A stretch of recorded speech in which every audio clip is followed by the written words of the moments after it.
What am I going to do today to change what I see in this mirror? What am I going to do today? And a lot of it was I stopped sitting with the cool guys. I actually tucked my shirt in and went to school looking like, hey man, this is how I'm going to look. If you don't like it, so be it. I had to really wear this layer of skin. I had to develop a really callous skin on me to take whatever you're going to call me, you're going to call me. Whatever I'm going to be, you know, I wasn't a geek, but whoever I am, you're going to see me. You're going to see me for who I am, because I need to change who I'm not. They want to say, oh, don't call yourself fat. Don't call yourself dumb. If you're not real and raw with who you are, nothing's going to change. And in this nice new world that we live in, we want to hear, you're just a little big. No, man, you might be fat. And it's okay to hear that from yourself and from everybody else. So that's where it started at. And it's raw. It gets ugly sometimes with me in the mirror, but I'm also proud of myself to be able to tell myself that and then fix what's in that mirror. Look at yourself, man. Look at yourself. How you address it is you face it. You face it every day. You face it every single day of your life. Where you say, okay, like if you're fat and you need to lose weight, it's patience. It's patience in this fact of accepting who you are right now. I'm fat, I don't like myself. Accepting the fact that if you lose 3 or 4 pounds, that's a huge accomplishment. You have to live in your own world. You cannot judge yourself. That's why social media and all these things are horrible. You can't judge yourself off of the so-called competition that we have made up in our mind. The things that, how people look, how people act, how smart someone is. This is a race that you run completely alone. Are you accountable for what you're doing? Are you accountable? And I mean to the T for what you're saying. I am. And that's where it started. It started with that total accountability of, let's not lie today. Let's tell people the truth. But how did you stop feeling sorry for yourself? When you really sit back at your life and you are in that dark room and you're looking at where you started from and you tell yourself, God, dog, man, my mom is this way, my stupid stepdad got murdered, my dad beat the shit out of me, I can't read and write to save my fucking soul, I've lied about it to everybody, I've cheated on all these tests. My God, man. And then you put a goal in your mind. How are you gonna feel, man, when you accomplish this goal, coming from that shit? Coming from the hell you came from. A lot of people start from a good starting point. They have a good foundation. What if you can surpass all of these motherfuckers? What if everybody who was way up here started up here, and you started with no legs. You had to grow legs to even start walking, and then crawling, and then running. And then you start passing people with all this given to them. I had to use all this negative shit that was making me weak and horrible as a person. I had to use this as the power that now fueled me. I had to flip it on its head and say, hold up, this might be exactly what I need. The darkness is exactly what I need. It's how you look at your situation. So if you have any mental toughness, any ability, you have any fraction of self-discipline, the ability to not want to do it but still do it. People have a hard thing to understand. I hate to run.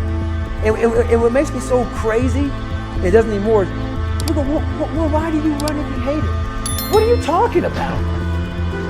I don't want to take showers and eat either. I hate that too. That's life, man.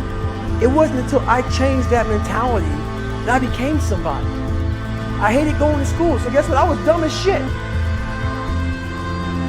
But if you can get through to doing things that you hate to do, on the other side is greatness. That's what people understand. By me running, I am callous in my mind. I'm not training for a race. I'm training for life.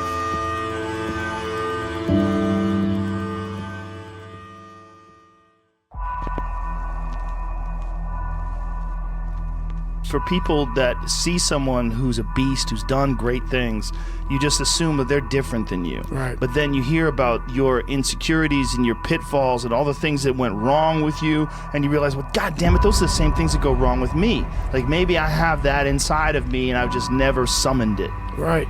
And I'll tell you this, I started really realizing that when I started overcoming myself, I started getting around these real alpha males, these hard men. And I always put people way above me when I was growing up. Like, my God, they had to have a lot more than me to get to where they're at. And a lot of them did. But once you get around the best of the best of the best people, you can kind of start breaking them down and realizing, man, you're just as fucked up as me. Like we all have, but all you did was you hid it better. So it started giving me courage through watching people that we all have a story. We all have a jacked up life in one way or another. Some of us don't have the guts to talk about it though. And that's where I found the guts to talk about mine. And that's where I started learning that life is one big psychological warfare that you play on yourself. You play on yourself, man. The most important conversation I ever had is with myself. And the shit I was telling myself was so fucked up, it was so wrong, it was so misguided. And other people start to write that dialogue for you also. And it starts to be what you say to yourself every single day. And I started creating a whole nother warfare. A whole nother battle started becoming. I was like, oh, hang on a second, guys. You have these tools. You have these tools. Your life was basically the perfect grounds for training for where you need to go in your life.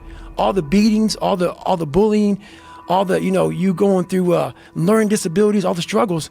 It was the absolute perfect training ground for you to go to where you need to go.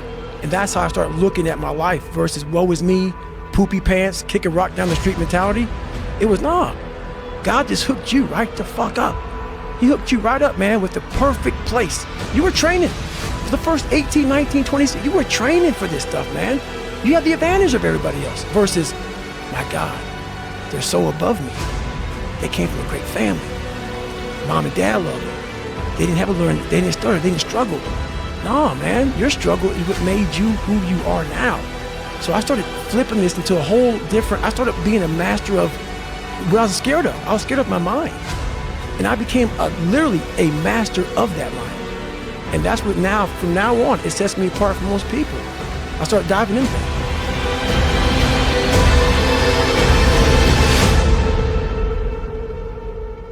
The worst thing that happened to me is I lost myself. I never had myself. I never found myself. I had no self-esteem. So I knew through working out and through learning, because it took a lot for me to learn also, I started finding self-esteem. Once I found that, that's when doors started opening up. I stopped caring about people, that what they thought, being judged. Wow, if I say this, if I started right now, are you gonna make fun of me? I stopped caring about that. And that's when my life started really changing for me, slowly but surely. I could barely read and write when I was in a junior in high school. I wasn't going anywhere. I was a character. I was trying to find myself through a character. I was making different hairstyles and sagging my pants, and I was off. I was off, man. I was a clown. I was a clown, and I was like, this is not where you're supposed to be in life, man. I saw working out as a way for me to build calluses on my mind. I had to callous over the victim's mentality. So I watched these movies. I talked about Rocky last time I was on here.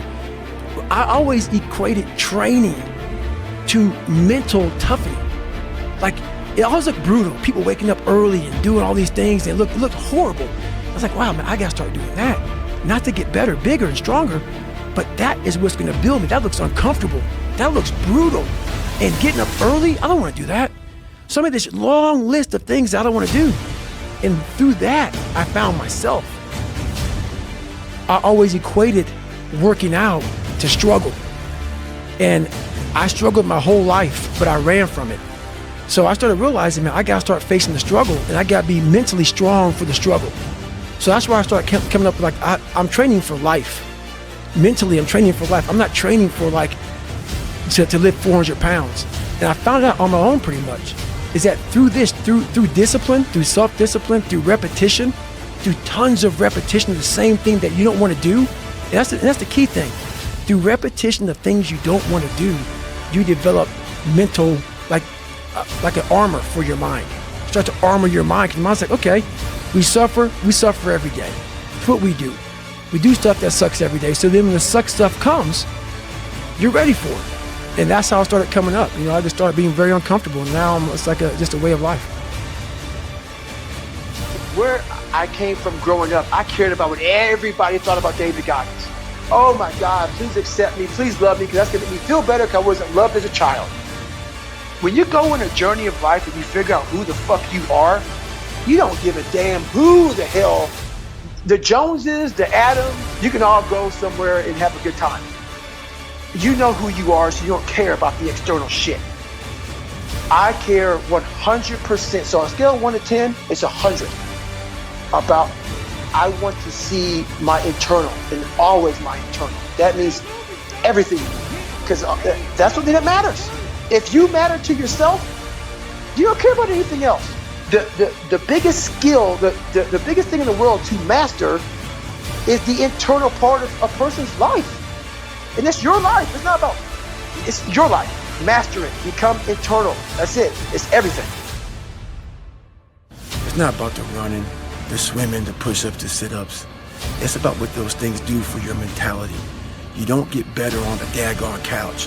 You get better by coming out here and getting the fuck after it every daggone day. Stay hard. Your mind has a tactical advantage over you at all times. It knows your weaknesses, it knows your strengths, and it will guide you into your nice comfort zone. We have to reprogram our mind to get a different vantage point, so then you know how to be in charge of yourself versus your mind being in charge of you. But let's say I'm training for a 100-mile race, and I get to mile 50, and I feel like and like everybody else, my mind gets soft. Why? Because I'm human. I'm not some damn, hybrid creature that was formed from the heavens above. No, not. Human. I suffer, I'm uncomfortable, I don't like it. So my mind starts to get weak, and we start to forget about how badass we are. So basically what I do here is you have to make sure that your mind doesn't become spastic. When it's suffering, when it's in pain, all it wants to do is find the easy way out, which is usually quit. If you quit, the pain goes away immediately. You gotta give yourself enough energy and fuel in your mind to stay just a little bit longer so you can talk yourself into staying for the whole thing. And this is how it works. Most of us never start anything cold. If you're gonna go to college, you gotta study your ass off. But what happens is, in that moment where we need self-talk, when we're failing and we're in our worst spot possible, we forget all the build-up to where we're at today. We forget how much work we put in. We forget that we put years, maybe not into making these dials, but to getting where you're at today. To become this person. To become this person, to be in a position to make this money, whatever you want to make, whatever you want to do in your life. We forget that. We forget that journey on what it took for us to get in this moment to make the right decision. So my self-talk is this: okay, I want to get the f out of here, man. I'm done. Then I remember this. You ran 2,000 miles training to be in this moment right now. We forget that. We forget the 3 o'clock in the morning runs or getting up early for work or whatever you're doing. We forget all that. In that moment of suffering, I remind myself, I only have 50 more miles. I put in 6 months of training. So what I do, my self-talk is basically going back down memory lane of all those f***ed up days. I ran the f***ing rain, or I had to study real late at night, and I didn't want to do it, but I did it to get here. I wanted to get here. Yeah. Now you're here, and now you want to f***ing quit?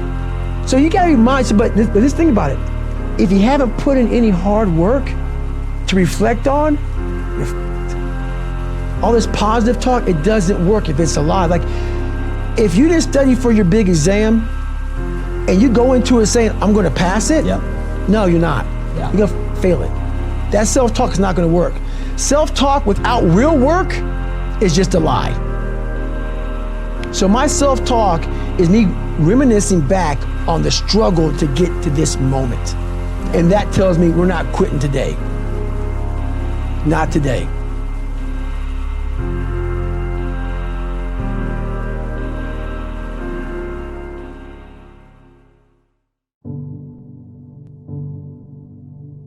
So we all have this nice list of things that we kind of shy away from in life. My big thing about being mentally strong is you have to pick those things you don't want to do and start to check them off the box, man. It's so easy just to go to that nice comfort zone, the path of least resistance, so then your mind starts to get more and more weak, weaker and weaker and weaker. And you wonder, why the fuck am I not getting tougher? Because you're choosing this nice, happy path with nice, comfortable beds and all sort of shit over here on this side. Over here is that side that we fear. You gotta make that fear list over here, start to conquer it, start to overcome it, start to callous your mind, dig into all these different things, and that's how you do it, man. You really need to go create a situation where you sink or swim, and you'll learn how to swim. You've got to place yourself in the midst of a storm, and it's got to be a self-created storm. Otherwise, most people have to wait till the shit comes crumbling down before they take action in life. I'm inviting you to create a shitstorm for yourself so that you will be motivated by the wolf crying at the door, by the dog nipping at your ass, by the fire under your ass. All right, dude? So there's no nice way to do this, right? Rip the fucking Band-Aid off. Throw yourself off the cliff and learn how to fly on the way down. We all look for toughness. We all want it, but we look for it in a comfortable environment. I was trying to look for it everywhere. The only way you find it is to drown yourself in a position where you're just out of sorts, where you can't swim and you're drowning. Where you're drowning. You're drowning in life. But you say, you know what, man? Fuck that. I'm gonna figure out how to fucking backstroke or fucking something. The only way I believe, this is just my experience in life, the only way you're ever going to get to the other side of this journey is you have got to suffer to grow. To grow, you must suffer. Your mind has to be stronger than your feelings. Your mind has to be stronger than your feelings. Think about every poor decision you've made in your life. There was more emotion that was involved in it than there was mine. Every single one of them. Think about it. Your feelings keep you in bed. Your mind tells you, get up. Think about it. Every single day, your mind is one that tells you, get up. And your feelings like, an extra 30 minutes, just roll it. Don't worry about it. Your mind has to be stronger than your feelings. Those days when I'm tired or worn out or just basically sick of the grind, what do I do on those days? I go anyways. I get it done, even if I'm just going through the motions. I go through the motions. I don't really want to work out. I work out. Don't really want to get up and get out of bed. I get up and get out of bed. Don't give in to the immediate gratification that is whispering in your ear. Shut that door. Do not listen to that voice. Instead, go through the motions. Lift the weights. Sprint the hill. Work on the project. Get out of bed. And by simply going through the motions, you overcame that path. And you stayed on the righteous path, the disciplined path. You stayed on the war path. Which is right where you know